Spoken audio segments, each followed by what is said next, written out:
Hello guys, welcome back to my YouTube channel mister Prince. അപ്പോൾ നമ്മൾ ഇന്നത്തെ വീഡിയോയിൽ നോക്കാൻ പോകുന്നത് നമ്മുടെ വൺ പീസിൽ ഒരുപാട് ക്യാരക്ടേഴ്സ് ഉണ്ട്. അതിൽ സ്ട്രോങ്സ്റ്റ് ആയിട്ടുള്ള ഒരുപാട് ക്യാരക്ടേഴ്സ് ഉണ്ട്. എന്നാൽ വളരെയധികം സ്ട്രോങ് ആയിട്ട് നമ്മുടെ സ്റ്റോറിയിൽ ഇപ്പോഴും ഹോൾഡ് ബാക്ക് ചെയ്തുകൊണ്ടിരിക്കുന്ന ചില ക്യാരക്ടേഴ്സ് ഉണ്ട്. ചില സമയത്ത് അവർ ഹോൾഡ് ബാക്ക് ചെയ്തില്ലായിരുന്നെങ്കിൽ നമ്മുടെ സ്റ്റോറി അവിടെ വെച്ച് തന്നെ അവസാനിച്ചേക്കാം എന്ന് നമുക്ക് പറയാം.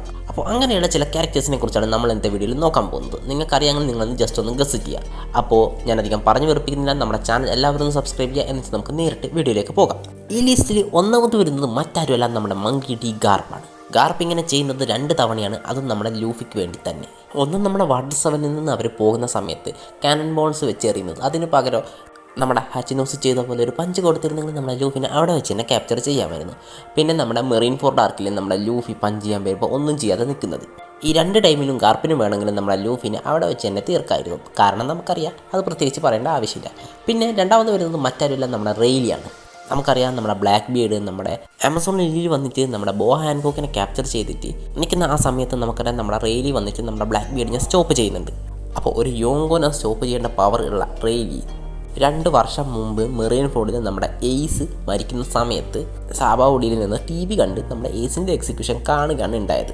ആ ടൈമിൽ നമ്മുടെ റെയിലി കൂടി നമ്മുടെ മെറീൻ ഫോർഡ് ഭാഗം നടക്കുന്ന സ്ഥലത്തേക്ക് പോവുകയാണെങ്കിൽ എയ്സിനെ ഈസി ആയിട്ട് തന്നെ സേവ് ചെയ്യാമായിരുന്നു.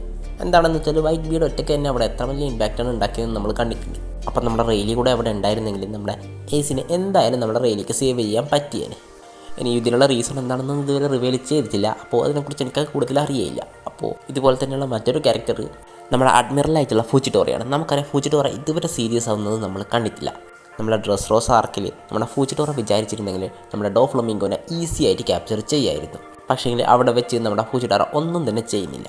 ഇതിനുള്ള കാരണവും നമുക്ക് കൃത്യമായിട്ട് അറിയില്ല. ഒരു പക്ഷേ നമ്മുടെ പൈററ്റ്സ് തന്നെ ഇത് ക്ലിയർ ചെയ്യുന്നുള്ളൊരു വിശ്വാസത്തിലായിരിക്കും നമ്മുടെ ഫൂജിറ്റോറ അവിടെ നിന്നിട്ടുണ്ടാവുക. അല്ലെങ്കിൽ നമ്മുടെ ലൂഫിക്കൊന്നും പറ്റിയിട്ടില്ലെങ്കിൽ അവസാനം നമ്മുടെ ഫൂജിറ്റോറ തന്നെ വേണമെങ്കിൽ നമ്മുടെ ഡോ ഫ്ലമിംഗോനെ ഡിഫീറ്റ് ചെയ്തേനെ. പക്ഷേങ്കിൽ അതിന് മുമ്പ് നമ്മുടെ ലൂഫി ഡിഫീറ്റ് ചെയ്തതുകൊണ്ട് നമുക്കൊരു ഈ ഒരു ഫൈറ്റ് കാണാൻ പറ്റിയിട്ടില്ല. നമ്മളിതുവരെ ഫൂജിറ്റോറ എവിടെ വെച്ചൊക്കെ കണ്ടിട്ടുണ്ടോ അവിടെ വെച്ചൊക്കെ നമ്മുടെ ഫൂജിറ്റോറ ഹോൾഡ് ബാക്ക് ചെയ്യുന്നതായിട്ട് നമുക്കിവിടെ കാണാൻ കഴിയും. പിന്നെ അടുത്തതായിട്ട് ഈ ലിസ്റ്റിൽ വരുന്നത് മറ്റാരുമല്ല, നമ്മുടെ ബ്ലാക്ക് ബീഡാണ്. ബ്ലാക്ക് ബീഡ് ഹോൾഡ് ബാക്ക് ചെയ്യുന്നുണ്ടെന്ന് ഞാൻ പറയാം. കാരണം ബ്ലാക്ക് ബീഡ് ഇതുവരെ സീരിയസ് ആയിട്ടൊരു ഫൈറ്റ് ചെയ്തെന്ന് ഞാൻ കണ്ടിട്ടില്ല. നമ്മുടെ ലോൻ്റെ കൂടെയുള്ള ഫൈറ്റിലൊന്നും നമ്മുടെ ബ്ലാക്ക് ബീഡ് സീരിയസ് ആവുന്നില്ല. പക്ഷേങ്കിൽ നമുക്കെല്ലാവർക്കും അറിയാം, നമ്മുടെ ഷാങ്സിൻ്റെ മുഖത്ത് ആ സ്കാർ കൊടുത്തത് മറ്റാരുമല്ല, നമ്മുടെ ബ്ലാക്ക് ബീഡാണെന്ന്. അപ്പോൾ നമ്മുടെ ഷാങ്സിൻ്റെ മുഖത്ത് ആ സ്കാർ നമ്മുടെ ബ്ലാക്ക് ബീഡിന് കൊടുക്കാൻ പറ്റിയിട്ടുണ്ടെങ്കിൽ നമ്മുടെ ബ്ലാക്ക് ബീഡ് നമ്മൾ വിചാരിക്കുന്നതിലും പവർഫുള്ളാണ്. എന്താണെന്ന് വെച്ചാൽ നമ്മുടെ ബ്ലാക്ക് ബീഡും ഷാങ്സും തമ്മിൽ ഈ ഫൈറ്റ് നടന്ന സമയത്ത് നമ്മുടെ ബ്ലാക്ക് ബീഡിൻ്റെ കയ്യിൽ ഒരു ഡെവിൽ ഫ്രൂട്ട് പോലും ഇല്ല. അപ്പോൾ ഇത്രയും പവർഫുൾ ആയിട്ടുള്ള ബ്ലാക്ക് ബീഡ് എന്തോ ഒരു കാരണം കൊണ്ട് ഇപ്പോഴും നമ്മുടെ സ്റ്റോറിയിൽ ഹോൾഡ് ബാക്ക് ചെയ്യുകയാണെന്നാണ് എനിക്ക് തോന്നുന്നത്. നമ്മുടെ ബ്ലാക്ക് ബീഡിൻ്റെ ട്രൂ പവർ കാണുമ്പോൾ നമുക്ക് മനസ്സിലാവും നമ്മൾ ഇത്രയും കാലം അണ്ടർ എസ്റ്റിമേറ്റ് ചെയ്തത് ആരെയായിരുന്നു എന്ന്. അപ്പോൾ ഇതിനെക്കുറിച്ച് നിങ്ങളുടെ അഭിപ്രായം എന്താണെന്ന് കമൻറ്റ് ചെയ്യുക. അതുപോലെ തന്നെ നിങ്ങൾക്ക് ഈ വീഡിയോ ഇഷ്ടപ്പെട്ടിട്ടുണ്ടെങ്കിൽ നമ്മുടെ ചാനൽ സബ്സ്ക്രൈബ് ചെയ്താൽ ബെല്ലൈക്കൻ എനേബിൾ ചെയ്ത് ഓൾ നോട്ടിഫിക്കേഷൻ സെറ്റ് ചെയ്ത് നോക്കുക. അപ്പോൾ ഇന്നത്തെ വീഡിയോ ഇത്ര മാത്രമല്ല, മറ്റൊരു സമ്മതിയുടെ കാണുന്നവരെ ബൈ ബൈ.